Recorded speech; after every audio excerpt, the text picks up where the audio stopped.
ଆପଣଙ୍କର ଯଦି ମକର ରାଶି ହୋଇଥାଏ ତେବେ ଏହି ଭିଡ଼ିଓଟିକୁ ସମ୍ପୂର୍ଣ୍ଣ ଭାବରେ ଶେଷ ପର୍ଯ୍ୟନ୍ତ ନିଶ୍ଚୟ ଦେଖନ୍ତୁ, କାରଣ ମକର ରାଶିଙ୍କର ଅଧିପତି କର୍ମଫଳଦାତା ଶନିଦେବ ଆପଣଙ୍କର ଜୀବନରେ ଏକ ବହୁତ ବଡ଼ ଚଳନ କରିବେ, ଯାହାଫଳରେ ଆପଣଙ୍କର ଜୀବନର ମୋଡ଼ ବଦଳିବ ଏବଂ ଆପଣଙ୍କର ଭାଗ୍ୟ ସୁନା ପରି ଚମକିବ।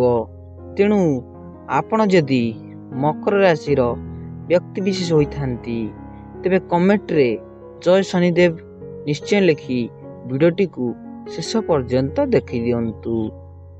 ଦେଖନ୍ତୁ, ପ୍ରଥମତଃ ଆପଣଙ୍କର ଆରାଧ୍ୟ ଏବଂ ଅଧିପତି ଶନି ମହାଶ୍ୱର ଏବଂ ଶନିଦେବ, ଯାହାକୁ ଆମେ କର୍ମଫଳଦାତା କହିଥାନ୍ତି, ଆପଣଙ୍କର ଆଧିପତ୍ୟ ଏବଂ ଆପଣଙ୍କର ଶ୍ରେଷ୍ଠ ସ୍ଥାନରେ ଅଗୋଚର କରିଛନ୍ତି, ଯାହା ଆପଣଙ୍କର ଶ୍ରେଷ୍ଠ ସ୍ଥାନରେ ରହି ଶନି ଆପଣଙ୍କର ଗ୍ରହରେ ଚଳନ କରାଇବେ ଏବଂ ଅନ୍ୟମାନଙ୍କ ଗ୍ରହକୁ ଚଳନ କରାଇବେ।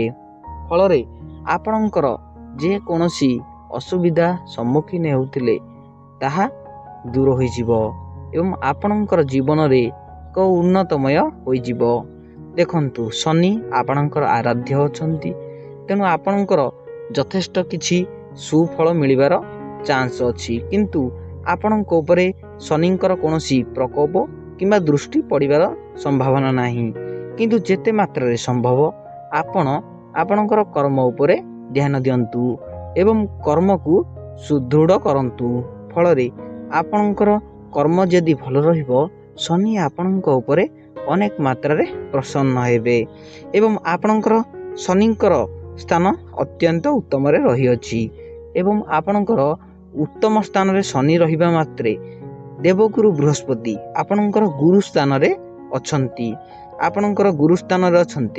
ଏବଂ ଆପଣଙ୍କର ଚନ୍ଦ୍ରମା ରହିଛନ୍ତି କର୍କଟ ରାଶିରେ। ତେଣୁ ଆପଣଙ୍କୁ ସେତେ ବି କୌଣସି ଅସୁବିଧାର ସମ୍ମୁଖୀନ ହେବାକୁ ପଡ଼ିବ ନାହିଁ। ଦେବଗୁରୁ ବୃହସ୍ପତି ଆପଣଙ୍କର ଗୁରୁସ୍ଥାନ ପଞ୍ଚମ ଭାଗରେ ଗୋଚର କରିଛନ୍ତି। ଫଳରେ ଆପଣଙ୍କୁ ଏହି ଅକ୍ଟୋବର ମାସରେ ଦୀପାବଳି ଠାରୁ ଅନେକ ଧନର ପ୍ରାପ୍ତ ହେବାକୁ ଲାଗିବ। କୌଣସି ବାହାରୁ ଚାକିରିର ଆପଣଙ୍କୁ ନିମନ୍ତ୍ରଣ ଆସିବ, ଆପଣଙ୍କୁ କୌଣସି ବିଦେଶ ମଧ୍ୟ ଯାତ୍ରା କରିପାରନ୍ତି, ଗମନାଗମନ ମଧ୍ୟ କରିପାରନ୍ତି। ଏହି ଅକ୍ଟୋବର ମାସରେ ଆପଣ କୌଣସି ତୀର୍ଥ ମଧ୍ୟ ଯାତ୍ରା କରିପାରନ୍ତି ଏବଂ ଏହି ଅକ୍ଟୋବର ମାସରେ ଆପଣଙ୍କ ରାଶିର ଅତ୍ୟନ୍ତ ଉତ୍ତମ ହେବାକୁ ଯାଉଅଛି। କିନ୍ତୁ ଆପଣଙ୍କୁ ଗୋଟିଏ ଖରାପ କରିପାରିବେ, ସିଏ ହେଉଛନ୍ତି ସୂର୍ଯ୍ୟ, ଯାହା ଆପଣଙ୍କର ଦ୍ୱାଦଶ ଘରେ ବିରାଜମାନ କରିଛନ୍ତି ଏବଂ ସୂର୍ଯ୍ୟ ହେଉଛନ୍ତି ସିଂହ ରାଶିର ଆରାଧ୍ୟ ଏବଂ ସିଂହ ରାଶିର ପଞ୍ଚମରେ ଥାଇ ଆପଣଙ୍କର ଦ୍ୱାଦଶକୁ ଗୋଚର କରାଇ ଚଳନ କରାଉଛନ୍ତି। ଫଳରେ ଆପଣଙ୍କୁ କିଛି ତ ସମ୍ମୁଖୀନ ହେବାକୁ ପଡ଼ିବ। ଆପଣଙ୍କର ଚର୍ମଜନିତ ସମସ୍ୟା ଏବଂ ସ୍ୱାସ୍ଥ୍ୟଜନିତ ଆଣ୍ଠୁଗଣ୍ଠି ବାତ କିମ୍ବା ବାନ୍ତି ହୋଇପାରେ, ଆଣ୍ଠୁଗଣ୍ଠି ବାତ ହୋଇପାରେ କିମ୍ବା ପେଟଜନିତ ସମସ୍ୟା ଆପଣଙ୍କୁ ଯଥେଷ୍ଟ ମାତ୍ରାରେ ଦେଖିବାକୁ ମିଳିବ। ତେଣୁ ଯଥେଷ୍ଟ ଆପଣ ସତର୍କ ରହିବେ ଏବଂ ସତର୍କ ପାଳନ କରିବେ। କିନ୍ତୁ ସତର୍କ ପାଳନ କରି ସୂର୍ଯ୍ୟଙ୍କୁ ଆପଣ ଯଦି ଅନେକ ମାତ୍ରାରେ ଆପଣ ସୂର୍ଯ୍ୟଙ୍କୁ ନମସ୍କାର କରି କିମ୍ବା ସୂର୍ଯ୍ୟଙ୍କୁ ଜଳ ଅର୍ପଣ କରି ମଧ୍ୟ ଶାନ୍ତ କରାଇ ପାରିବେ। ତେଣୁ ପ୍ରତ୍ୟେକ ଦିନ ସ୍ନାନ କରି ଓମ୍ ସୂର୍ଯ୍ୟାୟ ନମ, ଓମ୍ ସୂର୍ଯ୍ୟ ନମ 3 ଥର ଜପ କରନ୍ତୁ। ଫଳରେ ଆପଣଙ୍କର ମଙ୍ଗଳ ହେବ ଏବଂ ସୂର୍ଯ୍ୟଙ୍କୁ ଜଳ ଅର୍ପଣ କରନ୍ତୁ ଏବଂ ପ୍ରତ୍ୟେକ ଶନିବାର ଦିନ ହନୁମାନ ଚାଳିଶା ପାଠ କରନ୍ତୁ। ହନୁମାନ ଚାଳିଶା ପ୍ରତ୍ୟେକ ଶନିବାର ଦିନ ପାଠ କରନ୍ତୁ ଏବଂ ପ୍ରତ୍ୟେକ ଦିନ ହରିନାମ ମଧ୍ୟ ଜପ କରନ୍ତୁ। ଫଳରେ ଆପଣଙ୍କର ଯେଉଁ ସୂର୍ଯ୍ୟଙ୍କର ପ୍ରଭାବ ପଡ଼ିଛି କିଛିଟା କମିଯିବ, କାରଣ ହରିନାମରେ ପ୍ରଚୁର ମାତ୍ରାରେ ଆପଣଙ୍କୁ ଶକ୍ତି ମିଳିଥାଏ। ହରି ହେଉଛନ୍ତି ଏକ ବୃକ୍ଷ, ଏମାନେ ହେଉଛନ୍ତି ଆପଣଙ୍କର ଶାଖା।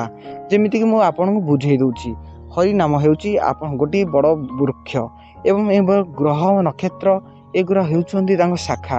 ଯେମିତି ଆମେ ଗୋଟେ ବୃକ୍ଷରେ ପାଣି ଦେଲେ ତାଙ୍କ ଫୁଲ ଗୁଡ଼ା ଫୁଟି ଯାଇଥାଏ କିମ୍ବା ଫୁଲ ଫଳ ଆଦି ଭଲରେ ଫଳିଥାଏ, ସେହିପରି ଆପଣ ଯଦି ଆପଣ ହରିନାମ ଜପ କରିବେ କିମ୍ବା ଶିବଙ୍କ ସ୍ଥାନରେ ଜଳ ଅର୍ପଣ କରିବେ, ତ୍ରିଦେବ ମନେ ରଖିବେ, ତ୍ରିଦେବଙ୍କ ଉପରେ ଯେତେ ଆରାଧ୍ୟ କରିବେ, ବିଷ୍ଣୁ ଏବଂ ଶିବ ବ୍ରହ୍ମା, ଏହି ତ୍ରିଦେବଙ୍କ ଉପରେ ଆପଣ ଯେତେ ସନ୍ତୁଷ୍ଟ କରାଇବେ ସେତେ ଆପଣଙ୍କର ମଙ୍ଗଳ ହେବ। ତେଣୁ ଆପଣ ଯେତେ ମାତ୍ରାରେ ସମ୍ଭବ ହରିନାମ ଜପ କରନ୍ତୁ ଏବଂ ଶିବଙ୍କ ପାଖକୁ ଯାଇ ଜଳ ଅର୍ପଣ କରନ୍ତୁ, ଯେକୌଣସି ଶିବ ମନ୍ଦିର ହେଉ। ତେବେ ଦେଖିବେ ଆପଣଙ୍କର ମଙ୍ଗଳ ହେବ। କିନ୍ତୁ ଏଇ ଅକ୍ଟୋବର ମାସରେ ଆପଣଙ୍କର କୌଣସି ଅନିଷ୍ଟ ଘଟିବାର ସେତେ ସମ୍ଭାବନା ନାହିଁ। ଯଥେଷ୍ଟ ଆପଣଙ୍କର ସ୍ୱାସ୍ଥ୍ୟ ଉପରେ ଟିକେ ଧ୍ୟାନ ଦିଅନ୍ତୁ, ଦେଖିବେ ମଙ୍ଗଳ ହେବ। এই ଅକ୍ଟୋବର ମାସରେ ଆପଣଙ୍କର ଶୁଭ ରଙ୍ଗ ନାଲି, ଶୁଭ ସମୟ 8ଟା 30ରୁ 10ଟା 30 ପର୍ଯ୍ୟନ୍ତ ଏବଂ ଶୁଭ ଦିନ ସୋମବାର। ରହୁଛୁ, ଧନ୍ୟବାଦ।